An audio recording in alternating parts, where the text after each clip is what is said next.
আসসালামু আলাইকুম। Welcome back to my channel Manha's kitchen diary. আজকের রেসিপিতে থাকছে একটি ভর্তার আইটেম। পটল অনেকেই অপছন্দ করে, বিশেষ করে বাচ্চারা কিন্তু একেবারেই পটল খেতে চায় না। এভাবে যদি ভর্তা করে দেন তাহলে বাচ্চা থেকে বুড়ো সবাই খুবই পছন্দ করবে। এই মজার ভর্তাটা বানানোর জন্য আমি নিয়ে নিয়েছি কিছু পটল। পটলটাকে আমি খোসা ছাড়াইনি, ছুরির সাহায্যে উপর থেকে পাতলা আবরণটা সরিয়ে নিয়েছি এবং এভাবে চিড়ে চিড়ে নিয়েছি যাতে পটলটা খুবই সহজে নরম হয়ে যায় এবং খেতেও ভালো লাগে। এভাবে ভর্তা বানালে বুঝতেই পারবেন না খোসা সহ পটলটাকে ভর্তা করা হয়েছে। এবার পটলগুলো পানি দিয়ে সিদ্ধ করে নেব। এর সাথে আর কিছুই দেওয়ার প্রয়োজন নেই। ঢাকনা দিয়ে দিচ্ছি, খুব তাড়াতাড়ি সিদ্ধ হয়ে যাবে। পানিও শুকিয়ে গেছে, পটলটাও ভালোভাবে সিদ্ধ হয়ে গেছে। পটলটাকে নামিয়ে নিয়েছি। এবার নিয়ে নিচ্ছি কিছু মশলা।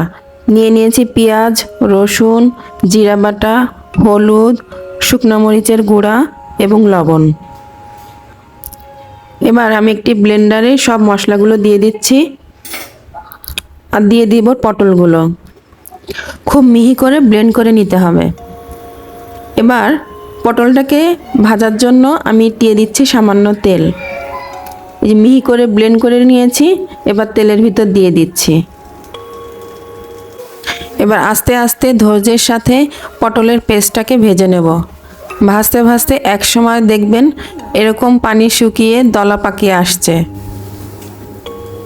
এই যে দলা পাকিয়ে গেছে, আমাদের পটলের ভর্তা রেডি হয়ে গেছে। নামিয়ে নিচ্ছি। আমি এভাবে গোল গোল শেপ দিয়ে পরিবেশন করেছি। আপনারা আপনাদের পছন্দ মতন পরিবেশন করে নেবেন। পরিবেশনের সাথে কিছু শুকনা মরিচ ব্যবহার করেছি, যার ইচ্ছে সে খেতে পারবে। আমার রেসিপিটি ভালো লাগলে চ্যানেলটি সাবস্ক্রাইব করবেন, লাইক শেয়ার কমেন্ট করতে ভুলবেন না। আজ এ পর্যন্ত, আবারও ফিরে আসব নতুন কোনো রেসিপি নিয়ে। সে পর্যন্ত সবাই ভালো থাকবেন। আল্লাহ হাফেজ।